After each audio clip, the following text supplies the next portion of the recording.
Buenas noches, esto es Zona Franca, yo soy Daniel Pacheco. Desde el 2016, en 3 años larguitos, según la Defensoría del Pueblo, han asesinado en Colombia a más de 400 líderes sociales. Esta masacre constante, sostenida y recurrente, sin embargo, no ha tocado las fibras de este país. A veces, luego de un homicidio, luego de un intento de atentado, hay revuelo, pero luego las cosas se acallan. Temas como el crimen común, como la corrupción, la JEP, logran acaparar mucho más la atención del país. Y esto tiene que ver en parte con la indolencia de los colombianos, solo en parte. Tiene que ver con que a los líderes que están matando, los están matando lejos de donde estamos la mayoría de colombianos. Lejos de las ciudades, lejos de los temas de nuestra vida diaria. Cuando matan a un ciudadano por robarle un celular, por ejemplo, la mayoría de colombianos piensa que ese podría haber sido yo. Cuando matan a un líder social porque defendía la erradicación de coca en un municipio lejano, difícilmente podría haber sido uno. En rojo, atrás en el mapa, están los municipios donde más líderes han asesinado. A los líderes los matan lejos y es esa distancia la que hace que sea tan difícil para el país identificarse con ellos. Y es esa distancia también la que explica por qué los matan. Y ahí hay un círculo vicioso que ha sido imposible romper. La muerte sistemática de líderes en territorios alejados del Cauca, de Antioquia, del norte de Santander, por ejemplo, tiene que ver con que las tierras olvidadas por el Estado durante décadas, a donde fueron a huir los negros, los indígenas y los campesinos, donde vivieron hoy en retrospectiva diríamos felices pero olvidados, han sido y han sufrido un proceso de colonización violenta en las últimas 2 décadas. Colonización de grupos armados, colonización de empresas mineras, colonización de terratenientes que ya agotaron el acaparamiento de tierras donde antes había tierra. Colonización que se disparó con la salida de las FARC. La pregunta hoy entonces es, ¿qué hacemos? La respuesta de llegar con el Estado, siendo realistas, es insuficiente. Eso no va a pasar. No va a pasar solo en un gobierno. Y hoy hay que hacer algo ya. No es posible que esperemos a que haya otros 400 muertos en 3 años. A punta de carros blindados tampoco se va a parar el desangre. Incluso si le quitáramos los carros blindados a todos los periodistas y funcionarios en Bogotá que no los necesitan en realidad. Hoy hay que buscar otras alternativas y hay que encontrarlas ya. Aquí arranca Zona Franca.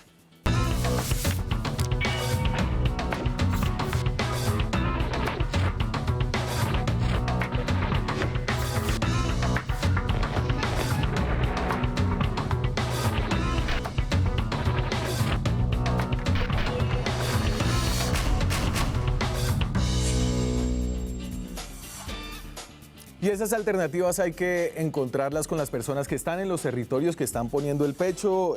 Uno de esos es Carlos Rosero, es cofundador del Proceso Nacional de Comunidades, el PCN, de Comunidades Negras.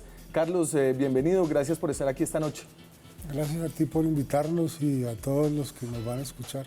Usted es activista, es antropólogo de la Universidad Nacional y estuvo este fin de semana en el lugar donde atentaron contra la vida de más de una docena de líderes negros en el Cauca.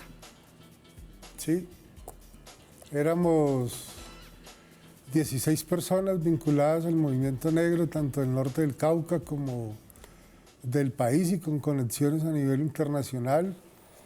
Un grupo de alrededor de 8 escoltas y también las personas que nos colaboran cuidando la finca La Trinidad en el municipio de Quilichao, ¿sí? En el norte del Cauca. Con la experiencia de los indígenas está aquí esta noche Camilo Niño, es secretario técnico de la Comisión Nacional de Territorios. Gracias, Camilo, por estar aquí esta noche. Muchas gracias. ¿Usted de dónde es? Sierra Nevada de Santa Marta, Arhuaco. ¿Y qué es la Comisión Nacional de Territorios?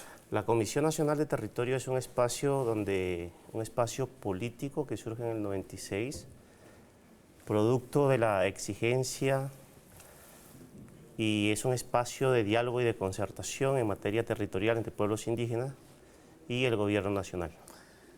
Ariel Ávila es politólogo, es subdirector de la Fundación Paz y Reconciliación, es autor del nuevo libro disponible en el mercado. ¿Cómo se llama su libro, Ariel? Detrás de la guerra en Colombia, Daniel. Detrás de la guerra en Colombia, uno de los bestsellers de Planeta en este momento, y es youtuber. Ahí vamos, y sí, es el sexto más vendido. Y muchas gracias por la invitación y un saludo aquí a mis compañeros y a las personas que nos ven, muy amable. Lo han visto mucho en YouTube, esa plataforma sorpresivamente a veces capta más la atención. Tengo un canal desde hace unos meses y cada video tiene casi más de 100.000 vistas, es impresionante. Rosero, le toca sacar Twitter. No. Hablemos y un poquito del debate, digamos, recurrente alrededor del tema de líderes sociales y es cuántos son los que han sido asesinados. Y aquí no nos hemos podido poner de acuerdo. La cantidad de líderes asesinados cambia según las distintas organizaciones que lo miden y aquí tenemos al menos 3 mediciones. Entonces, desde el 1 de enero del 2016 hasta el 6 de mayo del 19, la ONU y la Fiscalía que llevan la cuenta que es considerada creo que la más oficial, al menos por la Fiscalía, es de 274. Pero eso contrasta con otros conteos. Este tiene un periodo ligeramente distinto, la del de la Defensoría del Pueblo, que es solamente hasta febrero del 2019, pero solo la Defensoría, que tiene casi el mismo periodo, cuenta 462. Ni hablar de Indepaz, que cuenta hasta enero del 2019, 566. Y yo no me quiero quedar mucho tiempo en el tema de las cifras, pero creo que sí es importante, sobre todo preguntarles a ustedes qué piensan alrededor de esta dispersión de información que hay en el tema de asesinatos y amenazas de líderes sociales. Carlos. Pues anoche teníamos una conversación sobre la situación. Yo creo que las cifras son importantes de considerar. Creo que habría también que mirar el papel que desempeñan los líderes, ¿sí? Estábamos hablando anoche con un compañero de la UNIT que fue atacado días posteriores a la minga, ¿sí? Con cuchillo en una zona central en Bogotá, ¿sí? Darío, un compañero con el que hemos trabajado en la comisión étnica, ¿sí? Él es un número en las cifras, ¿sí? Pero yo sé que Darío es un hombre muy importante en el movimiento indígena y que en su computador estaba la memoria de algunos de los sucesos más importantes de las negociaciones y en la interlocución que el movimiento indígena ha tenido con el gobierno nacional, ¿sí? Entonces, los números son importantes, pero también hay que mirar el papel que en las organizaciones y en el conjunto del movimiento social desempeñan los compañeros que son atacados, los compañeros que han sido asesinados en este país. ¿Sí? Ariel, no me quiero quedar mucho tiempo en esto de las cifras porque creo que esto se ha discutido lo suficiente, pero aparentemente la dispersión continúa y eso es problemático porque no se puede medir efectivamente el tamaño del fenómeno. El problema de no tener cifras claras es que hay una disposición diferente a privilegiar territorios para protección. Digamos, ese es como el principal. Si usted toma las cifras de la Fiscalía, te va a dar algunas zonas de Antioquia, para otras cifras de la Defensoría te da una zona sobre todo del Andén Pacífico. Entonces, un problema que tenemos es que no permite priorizar territorios. El segundo problema es que esto se ha vuelto un debate, llamémoslo así, semántico. Entonces, el debate del fiscal es cuántos son y que por qué no son el resto. Y el debate del gobierno no es sistemático y algunas organizaciones sociales es sistemático, pero nadie hace nada por proteger eso en el territorio. Entonces, lastimosamente nos ha llevado a una discusión semántica. Pero lo tercero, y esto es lo más grave que hay, es que no importa si es la cifra más pequeña o si es la cifra más grande. Todos son seres humanos y son personas civiles que se les tiene que dar una protección. Y a hoy, las 6 cosas que han hecho los gobiernos Santos y Duque han sido algunas interesantes. 0 impacto.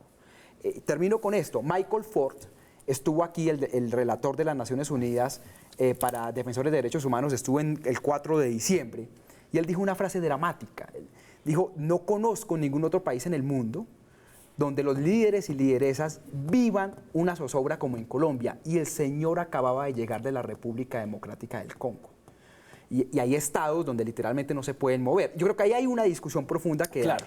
Y yo le agregaría, Camilo, en el tema de las cifras, es que hay un interés del gobierno de turno de decir que sus cifras son mejores que las del gobierno anterior, o que las cifras de este año son mejores que las cifras del año anterior, para poder mostrar precisamente lo que decía Ariel, y es que están funcionando o no están funcionando las políticas que ellos están implementando.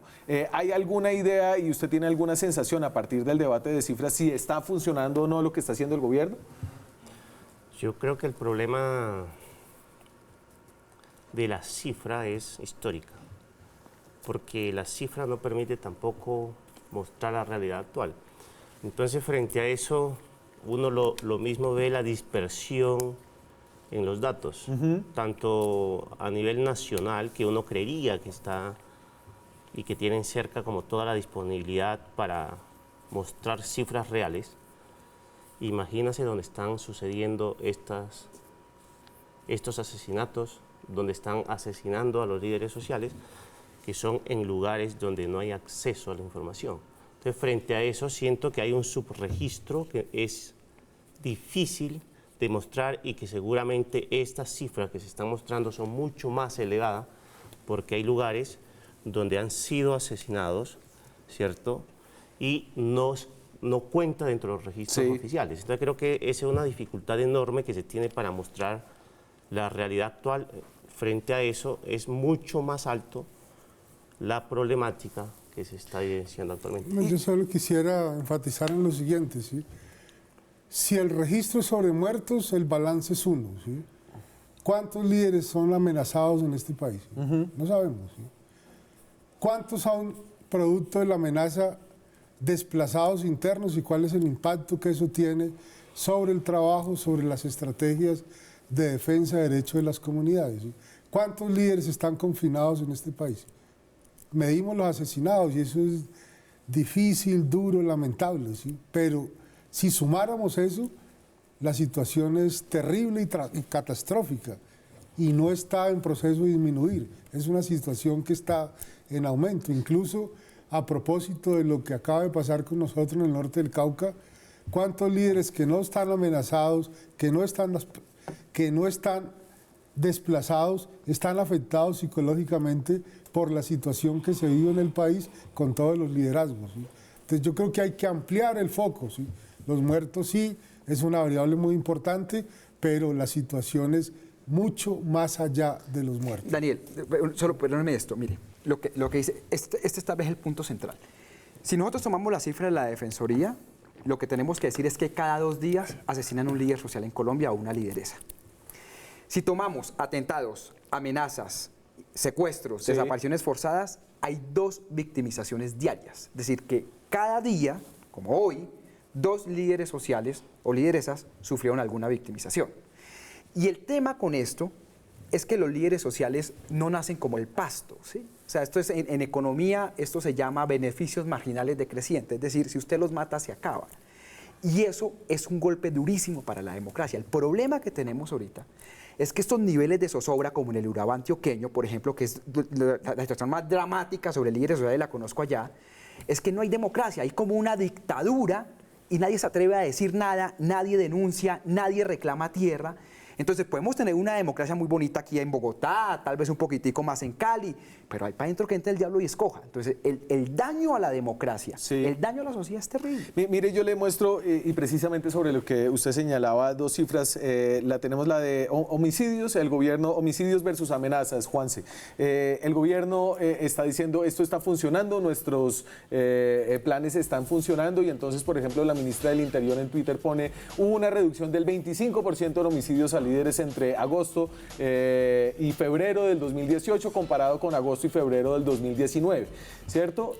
Pero la cifra de la Defensoría acerca de lo que usted señalaba, Carlos, es que entre marzo del 2018 y febrero del 19 se registraron 982 amenazas y hubo un incremento del 47% respecto del periodo anterior. Entonces, incluso incluso con el argumento del beneficio marginal decreciente, de que los líderes se acaban, no solamente se acaban cuando los matan, sino se acaban cuando los amenazan. Y tal vez eso es algo que la gente le cuesta trabajo entender, porque le cuesta trabajo entender qué es lo que hacen los líderes sociales, Carlos. ¿Qué hacemos? Ahora, cuando tú decías que a los líderes los matan lejos de los grandes centros urbanos, ¿sí? Los que están en el norte del Cauca están cerca del río Cauca, del cual se proveen de agua el 70% de los caleños, ¿sí? A 2 horas de Cali, además. Entonces estamos lejos en una dimensión, pero estamos cerca en otra dimensión. Y apostamos por un tema que no se entiende, y ahí viene la acusación que nos hacen de que nosotros nos oponemos al desarrollo cuando decimos no minería en estos territorios, no minería ilegal, no minería criminal, como le señalan algunos, no minería inconstitucional. Estamos defendiendo el agua que toman los caleños, ¿sí? Ese es un propósito solo de nosotros. Defendemos solo de nosotros. Estamos defendiendo lo que es un patrimonio de todos los colombianos y la vida de mucha gente. Entonces, estamos lejos en un discurso, pero Sí. estamos mucho más cerca de otra serie de situaciones que tocan a la mayoría de la gente en este país. Ni hablar con el tema de cambio climático, de protección de grandes extensiones de bosque. Pínteme un poco para que la gente pueda sentirlo y un poco identificarse, que era el problema que yo señalaba al principio, Camilo. Un líder social, ¿qué pasa cuando es amenazado? Un líder social que trabaja, no sé, en la Sierra Nevada de Santa Marta, por ejemplo. Yo quiero como profundizar un poco en lo que decía Carlos, y creo que Ariel, que es un analista, cuando uno hace un análisis sobre dónde están los territorios afros y los territorios indígenas, lo que uno sorprende es que no están en los valles interandinos, ni en el Valle del Cauca, ni en el Valle del Magdalena, ni en la zona plana. Los resguardos indígenas están en las zonas de la Amazonía colombiana, toda la selva, todo lo que tiene que ver con el Pacífico colombiano, todo lo que tiene que ver con la Sierra Nevada de Santa Marta. Y hoy que los pueblos indígenas y los afro ya están solicitando, ¿cierto?, que esas tierras sean mejores, más productivas, entonces ahí sí nos ven como obstáculo. Pero si uno hace un análisis que es importante ponerlo ante la opinión pública, y es cuáles son las calidades de suelo que tenemos y cuál es la vocación que tienen esos territorios. Entonces, frente a eso, casi más del 50%, casi el 60% de la conservación está en los territorios colectivos.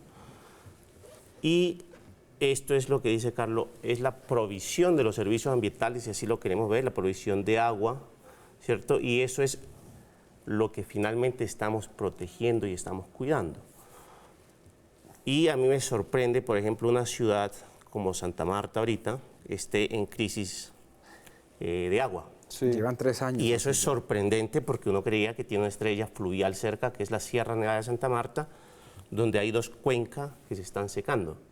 Sin embargo, cuando los pueblos indígenas dicen que se requiere mucho más tierra para conservar y cuidar, entonces se está oponiendo al desarrollo.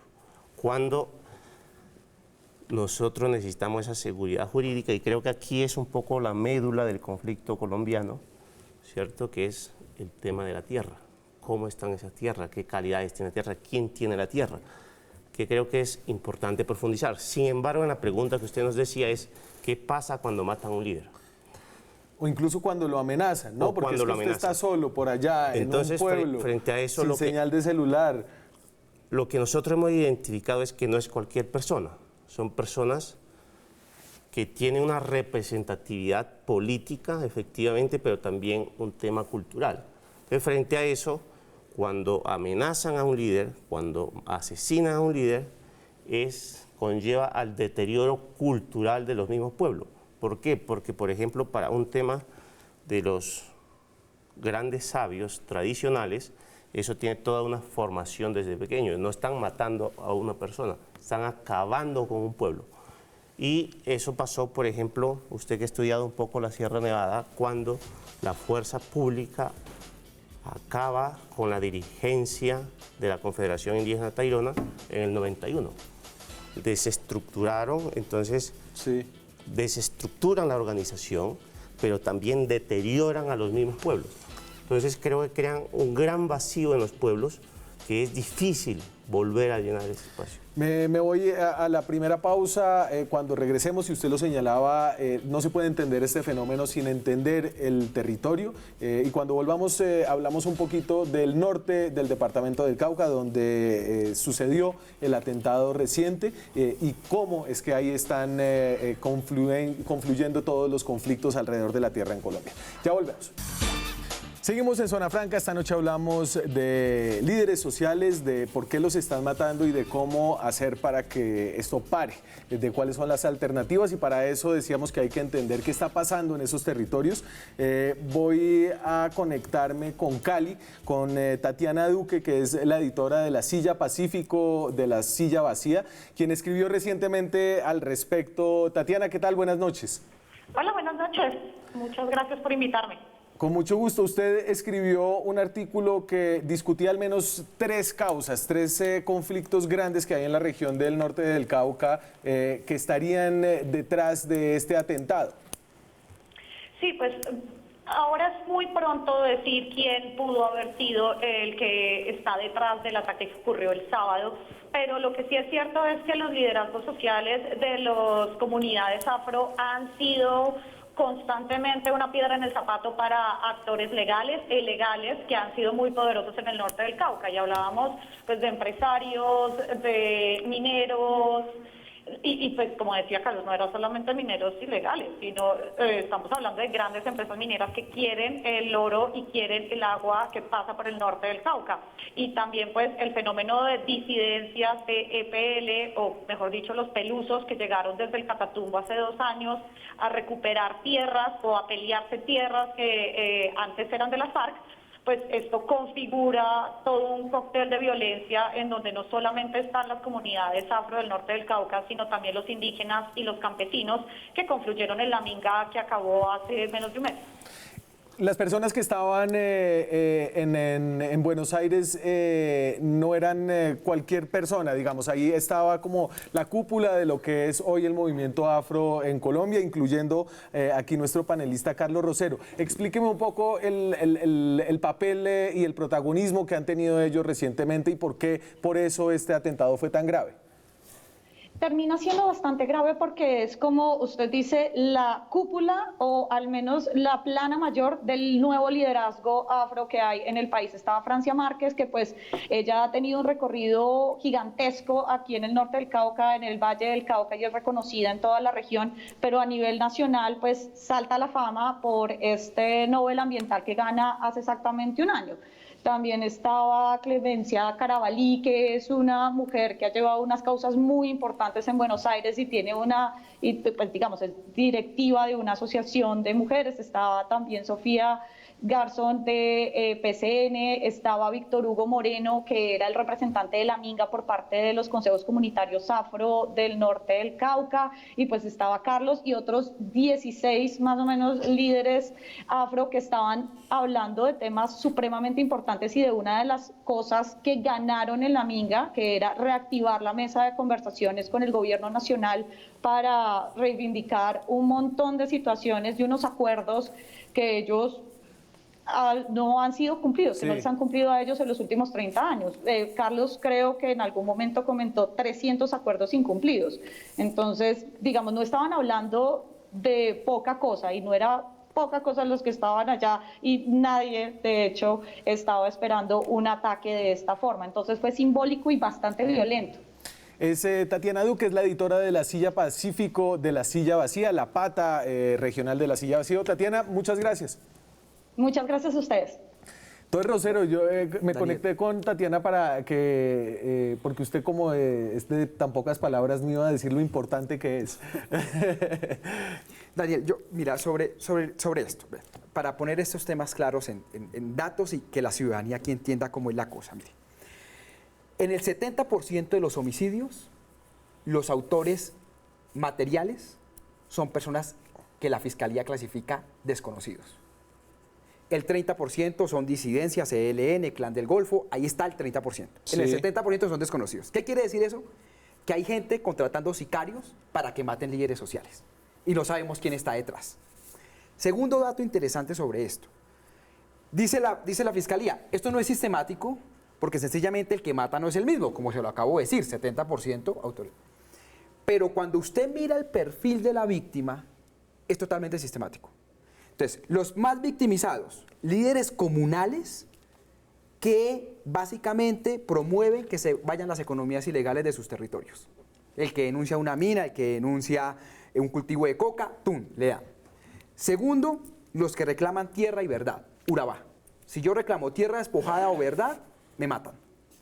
Tercero, gente que tenga un perfil alto de participación política, como aquí los que estaban reunidos en el caso de Casanare y Quizao. Y cuarto, líderes medioambientales, que estén reclamando el tema de protección del medio ambiente. Es decir, desde la víctima sí tenemos un perfil y sí hay una sistematicidad. Y aquí le doy el otro dato dramático de esto, y es que el gran problema que nosotros, digamos, que nosotros tenemos es que estamos cogiendo los sicarios que matan en algunos Por eso hay casos. una cifra de esclarecimiento tan alto de parte de la Fiscalía. Pero no tenemos quien los ordena que los maten. Ese es el gran problema. Entonces el señor fiscal, como siempre intenta defenderse de su cuento de Odebrecht, saca ruedas de prensa todos los días para distraer a la gente. Y dice, no, hemos esclarecido. No, señor. Usted ha contratado a los sicarios, que hay chicos de Medellín que nosotros hemos entrevistado que no saben ni quién los contrató. O sea, a mí uno me dijo, mira, a mí me dieron una foto, me dieron 500.000 pesos, una moto, otro man, pues yo no sé quién me contrató y yo no sé a quién iba a matar, digamos. Y eso lo que lleva es a que en esas regiones, como las investigaciones no avanzan, entonces tengamos es que esta gente sigue con la lógica de matar. Y termino con esto. Pero adicional a eso, el otro problema es el tema de satanización. Yo se lo digo, y aquí lo digo públicamente y no tengo ningún problema. El secretario de gobierno de San Vicente del Caguán, que la alcaldía es del Centro Democrático, en una discusión que tuvimos el año pasado, dijo públicamente que los líderes campesinos del Caguán eran las mismas FARC, que las FARC no se habían desmovilizado y que por eso los estaban matando. Aquí nosotros tenemos una gran sensibilidad. Puede ser que la ministra del Interior, a pesar de que no sabe casi de nada, tenga una sensibilidad por el tema de líderes sociales. Yo no lo niego. Pero a nivel local, esa no es la historia. Los siguen teniendo como terroristas, como castrochavistas, como guerrilleros. Entonces, tenemos una desconexión entre la base, el nivel nacional, pero aquí en esto no pasa nada. Pero, y además el mensaje que queda, y afortunadamente a ustedes no les pasó nada, pero el mensaje que queda de un atentado contra figuras tan importantes del movimiento negro en Colombia para el resto de los líderes, me imagino que es aterrador. Sí, y adicionalmente no solo para los líderes, sino para las familias. Entonces, en las conversaciones que hemos tenido en estos días, hay compañeros que ejercen liderazgo en el norte del Cauca que sus familias les dicen, cuídese, retírese del trabajo, ¿sí? Retírese de las cosas que están haciendo. ¿Sí? Creo que ese es un tema bien importante a considerar, cuáles son los efectos de esto en las estrategias de derechos que desarrollan las comunidades. Con los perfiles que dice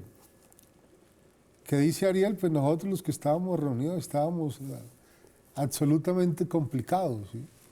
Defendemos la verdad, estamos defendiendo el acuerdo de paz, somos acusados de oponernos al desarrollo, ¿sí? Trabajamos los temas de tierra, trabajamos los temas ambientales, defendemos el agua. Pero, Estamos Carlos, en el centro, pedimos reparación y restitución de nuestros derechos. y déjeme preguntarle si ustedes se sentían vulnerables en ese momento. Es decir, a ustedes mismos, yo me imagino que hay una conciencia de la precariedad de la situación de seguridad, pero en ese momento y debido a su perfil y tal vez a las medidas de protección de las que gozan, ¿ustedes pensaron que un atentado de este tipo era posible? A ver, yo te voy a decir lo que pensamos antes y hemos estado reflexionando a partir de allí, ¿sí? Los derechos de los pueblos indígenas, de la gente negra, de los campesinos y de muchos sectores en este país están bajo ataque, ¿sí? Por lo tanto, y como consecuencia, pues sus líderes están bajo ataque, ¿sí? Es una primera cosa a considerar, ¿sí? En segundo lugar, en todo el país hay una situación de riesgo sobre los liderazgos de todas las comunidades, de todas las organizaciones, Sí. que uno no logra imaginarse, también el impacto, ¿sí? Entonces, aunque uno no piense que de manera directa va a haber un ataque contra nosotros, ¿sí? Sabe que en cualquier lugar del país va a haber un ataque y que tarde o temprano va a haber un ataque contra nosotros, ¿sí? Entonces no lo estamos esperando en este momento, ¿sí? Pero sabemos que puede pasar, ¿sí? En este lugar, en otro momento, entonces siempre andamos moscas, ¿sí? Como se dice en el argot callejero. Entonces una situación terriblemente difícil. Todos los que ejercemos liderazgo en este país estamos bajo ataque porque nuestros derechos y nuestros territorios están bajo ataque. Y déjeme empezar a pasar a cuáles son las alternativas más allá del carro blindado, que era un poco uno de los temas que queríamos tocar. Y es, tal vez Camilo, usted puede agregar ahí algo sobre la experiencia indígena. La Guardia es una experiencia más de los indígenas del Cauca, pero no sé si ustedes arriba en la sierra también están organizados bajo alguna figura de ese tipo, y es una medida no de protección estatal, sino de autoprotección, y de cómo puede eso funcionar y cómo puede eso ser, digamos, promovido o financiado o apoyado desde el mismo Estado. Quería es que Carlos como que le da los incentivos a no hablar y es lo siguiente. Yo creo que a nosotros nos están matando es por ser diferente, por querer vivir como pueblos, porque querer vivir como pueblos significa tener un territorio, hacer unas prácticas culturales, ¿cierto? Que eso se traduce en el tema de cuidar la tierra, de conservar, y más cuando hay intereses en Colombia donde el desarrollo se sustenta en la extracción de los recursos. Entonces, realmente ahí nos están matando por ser diferentes y por querer vivir como pueblo, por querer conservar. Yo creo que ese es, y eso desencadena todo lo que nos quieran decir, por tema de conservación, protección, sí. Pero finalmente yo creo que Colombia tiene que reflexionar un poco y es hacia dónde estamos yendo, ¿cierto? Hasta dónde vamos a contaminar nuestros ríos de mercurio. Ese es un tema que se debe tomar al debate, de dónde se van a surtir los grandes centros urbanos del agua. Entonces yo creo que eso es un tema que está en la misma supervivencia de la población, tanto urbana como rural. Y déjeme, yo le cojo ahí la caña, pero entonces, y de la misma manera en la que se quiere imponer una visión de desarrollo, también se quiere imponer una visión de protección. Y es, tenga un celular, tenga un chaleco y tenga un carro privado, o un carro blindado. Y si usted está en un lugar donde no hay carreteras buenas, pues el carro no le sirve de nada, ¿no? Y en ese sentido hay una visión, y me pregunto si hay una visión desde el gobierno de la protección de los líderes sociales que no se ajusta al modelo cultural de las comunidades que quiere proteger. Yo creo que hay dos temas. El primero no hay un enfoque diferencial de protección, y es la medida para todos son iguales. Entonces, frente a eso, en primer lugar, la protección se da en un chaleco y un celular. Y en los lugares muchas veces donde están los líderes sociales o las personas amenazadas, no tienen ni siquiera cómo cargar el celular, no hay energía. Ni señal. Ni señal. Entonces frente a eso le dicen, cuando usted advierta algo, pues llame, y si no tiene ni señal y está descargado, eso es imposible. Lo segundo, el tema de los carros blindados. El tema de los carros blindados no se le están dando a aquellas personas que han sido amenazadas, se lo están brindando a aquellos que ya han tenido un atentado. Es decir, a aquella persona que se salve del atentado es posible que le den un carro blindado. Y yo creo que eso se debe reestructurar y se debe pensar. Lo segundo, el tema de la Guardia Indígena. Muchos que han solicitado el tema de la protección desde las Guardias Cimarronas, las Guardias Indígenas, no ha sido posible que se le brinde. Entonces, para nosotros a veces, muchas veces esto nos causa un temor porque muchos son escoltas que no nos brindan la confianza suficiente que uno se sienta realmente protegido. Entonces, frente a los escoltas mismos hay a veces una desconfianza. Y entonces déjeme, me voy a la pausa. Cuando regresemos seguimos pensando en alternativas para la protección de líderes sociales. Ya volvemos. Seguimos en Zona Franca. ¿Cuáles son las alternativas para proteger a los líderes sociales? Ariel, antes de darle la palabra, le pongo lo que dijo hoy el presidente Duque sobre los planes que sigue lanzando este gobierno, el plan de acción oportuno. Este es el presidente de la República. Queremos anunciarle al país que se va a crear un cuerpo de jueces para atender esta demanda de rápida judicialización y condena ejemplarizante para los asesinos de nuestros líderes sociales. Esto nos va a permitir avanzar rápidamente en la condena y además dejar claro que acá no existe ni existirá impunidad para ninguno de estos delitos. Existe, no sabemos si existirá en el futuro, pero hoy sí existe. Ariel. A ver, mire, quiero hacer un balance porque sí se han intentado hacer cosas con bajo impacto y hay muchos errores que se han cometido. Entonces, Unidad Nacional de Protección, se fortalecieron. Hoy en día 4.500 personas tienen algún tipo de protección y hay 7.000 que están demandando protección. Es decir, usted puede aún doblar el presupuesto y no puedes, no das. Bien, listo. ¿Cómo se escoge? ¿Bajo qué ritmo se escoge? Bueno, listo.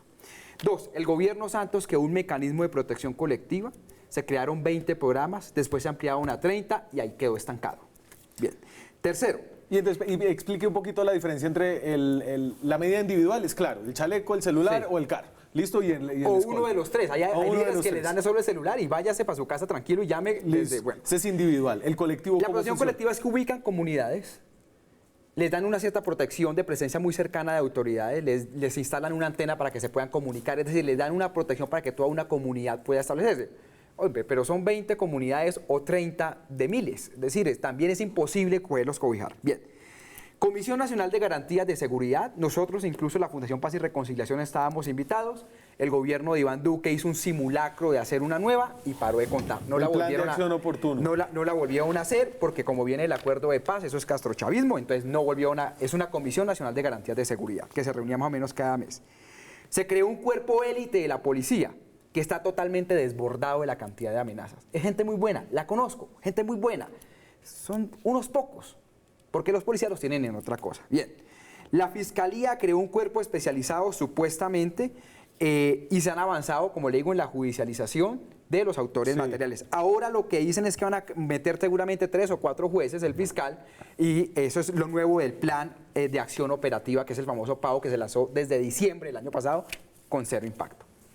Entonces la pregunta acá es, ok, todo esto puede ser interesante, el cuerpo élite interesante, lo de la fiscalía interesante, pero ¿por qué ha tenido bajo impacto? Esa es la pregunta esencial, ¿por qué esto no para y qué más se puede hacer? Pues no para porque hay mucha corrupción a nivel local y porque los que contratan para que maten se sienten con, llamémoslo así, la capacidad de hacerlo con total impunidad. Entonces el problema lo tenemos es que a nivel regional hay como unas especies de dictaduras donde el que asome la cabeza se la quita. ¿Qué es lo único que se puede hacer? Básicamente hay 2 cosas, mejor dicho. Uno es que capturen y queden con los autores intelectuales. Pero mientras eso pasa, porque como ahí hay políticos, empresarios, ahí hay narcos, hay de todo el mundo, es difícil. Lo otro que tenemos que hacer es crear un plan de protección inmediata focalizado en los perfiles que tenemos. Si yo estoy diciendo, hay gente que están matando porque va a participar en política, tú ya sabes dónde los están matando y tú sabes que entre más cerca esté octubre 27, que son las elecciones, más gente de esta van a matar. Si están dando la Comisión de la Verdad y están dando la JEP, pues los líderes que reclamen verdad pues se la van a quitar. Entonces tú tienes que generar unos planes de protección colectiva. ¿Cuál es el lío con esto? Que muchas de las autoridades del gobierno consideran que esos líderes son guerrilleros, como la señora Claudia Ortiz, que ella misma, que iba para la Unidad Nacional de Protección, dice, todos esos son amigos de Iván Márquez. Ok, así es difícil avanzar con Y los hoy, líderes de desafortunadamente, las invitaciones que hicimos a la ministra y al viceministro del Interior no fueron atendidas, tenían múltiples compromisos. Usted sí se ha reunido con ellos por estos días, Rosero, y después del atentado hubo una discusión interesante acerca del tema de la autoprotección, que había sido a través de la Guardia, que es mejor conocido, la Guardia Indígena de los indígenas del Cauca, pero también una guardia cimarrona. ¿Es esta una alternativa interesante? Sí, esa es una alternativa, pero yo quiero enfatizar en los que han sido hasta ahora los debates históricos con la institucionalidad en materia de protección. ¿Sí? Y puede parecer como arar en el mar o en el desierto. ¿Sí? Nosotros decimos que en principio los líderes no necesitamos que nos protejan. ¿Sí? Nosotros lo que necesitamos es que el Estado cumpla y haga cumplir nuestros derechos. Es eso lo que nos pone en riesgo. ¿Sí? Si en el norte del Cauca el Estado hubiera cumplido con la obligación de preservar los ríos, de impedir que la minería ilegal estuviera en los territorios, de no expedir títulos mineros sin consulta previa, Franza Márquez no estaría en riesgo y no sería una figura prominente en este país, sería una mujer común y corriente de su comunidad, una minera que de pronto estudió como yo la conocí hace cerca de 20 años. Entonces yo creo que lo fundamental es que el Estado garantice los derechos de los pueblos, ¿sí? Y ese derecho implica, ¿sí?, en este momento y en las circunstancias particulares de este país, también el derecho a la paz que nosotros tenemos, ¿sí? Y eso lleva a que el Estado tiene que cumplir con los acuerdos que estableció. Y yo estoy de acuerdo con usted, y yo lo mencionaba en la introducción que hice al principio, pero en esta coyuntura usted y yo sabemos que eso no va a pasar en el corto plazo, ¿cierto? En cambio, en el corto plazo sabemos que si no hacemos algo distinto, van a matar a posiblemente 500 personas dentro de los próximos 3 años. Yo estoy de acuerdo contigo, pero lo que estamos haciendo es más de lo mismo, ¿sí? Y adicionalmente, como lo señalaba Ariel, ese más de lo mismo es insostenible, ¿sí? Y además no funciona, ¿sí? Entonces nos van a poner escoltas y esquemas a todos, ¿sí? ¿Es eso posible? ¿Sí?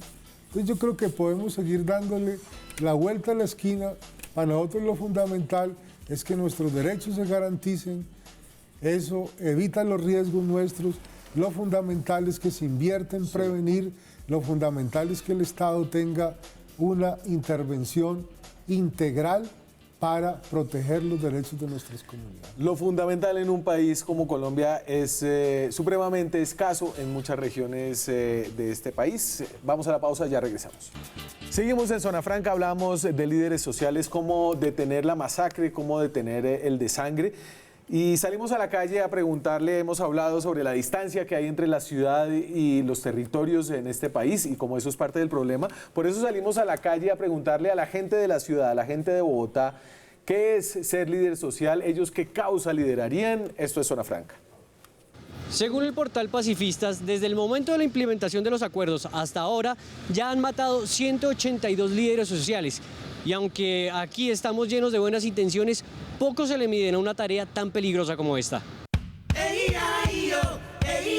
En un país como Colombia, ¿usted se le mediría ser líder social? Ahorita como están las cosas, no. ¿Por qué no? Porque es de todos sabido lo que está pasando con los líderes sociales. Entonces, ¿quién se le va a medir? No, desde luego no. ¿Por qué no? Por la inseguridad, porque nadie me va a garantizar mi vida, así de sencillo. La verdad, con el último acontecimiento es difícil tomar esa decisión. Es muy triste porque es peligroso, pero sí lo haría, porque vale la pena, pero terminaría muerta como todos. Entonces, el país necesita gente valiente. Entonces yo pienso que uno tiene que ser constante con la lucha, no dejarse intimidar. No, nunca la vida. ¿Por qué no? Peligroso. Sí, pero tomando las debidas precauciones. ¿Y cuáles serían esas debidas precauciones? Tener un buen sistema de seguridad, vivir en una zona segura. Dado el caso que usted fuera líder social, ¿qué causa defendería? Primero que todo, la minería ilegal. El hecho de proteger zonas que son, o sea, que el Estado tiene que proteger. Pues defendería muchas de las injusticias que se pasan en este país. La igualdad, ¿no?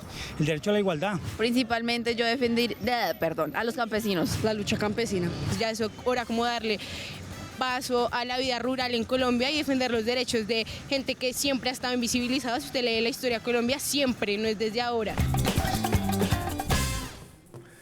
Ahí se acuerda como en los años 90 que ser líder político, sobre todo si uno era un líder de izquierda, era como un suicidio, lanzarse a la política de esa manera. Eran como mártires que se lanzaban sabiendo que los iban a matar.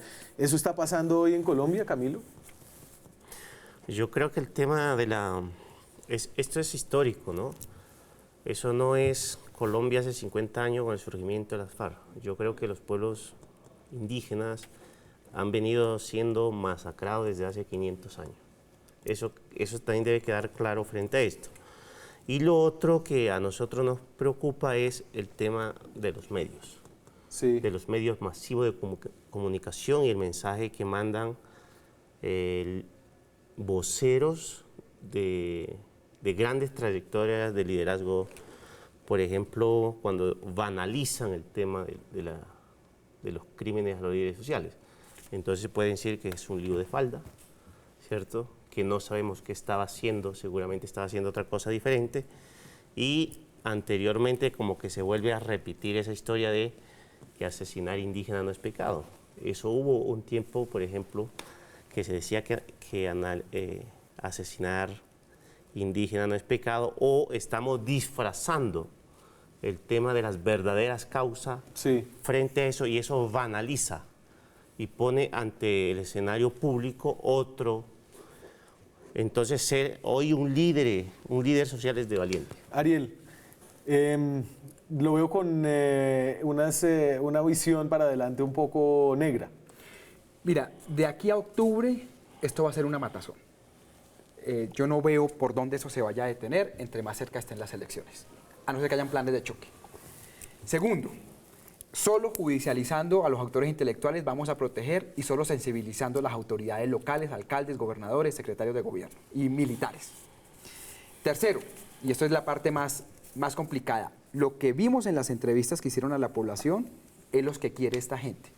Literalmente, desmovilizar políticamente a la sociedad colombiana. No hago, no protesto, no voy, eso es lo que quieren, y formar una verdadera dictadura. Entonces, ¿cuál es el lío? Y yo lo que llamo aquí la atención a la sociedad, porque además esto es, gran parte de esta indolencia es porque esta es una sociedad muy miserable, la colombiana, que considera a los sindicalistas vagos, a los indígenas y a los negros como ciudadanos de segunda. Pues es una sociedad miserable. Así no se construye democracia. Es decir, el daño no solo son para unas comunidades, sino el daño para todo el país y para el futuro de sus hijos. Rosero, yo termino con usted. ¿Ustedes van a parar? No tenemos alternativa. Nosotros hemos estado cerca de 500 años resistiendo, las comunidades negras, las comunidades indígenas, los sindicatos, los estudiantes que se movilizan son la reserva de esperanza más importante que tiene este país, y nosotros no vamos a parar. ¿Y el mensaje a los líderes que tal vez están asustados en este momento, cuál es? Hay que seguir resistiendo, ¿sí? No tenemos ninguna otra alternativa. Con el tiempo las condiciones van a cambiar y tendremos posibilidades de seguir construyendo en un mejor contexto un país como el que soñamos para todos nuestros hijos, ¿no? Señores, muchas gracias por haber estado acá. Por favor, cuídense mucho. Muchas gracias a ustedes. Nos vemos mañana con más periodismo, con más debate, con más opinión. Chao.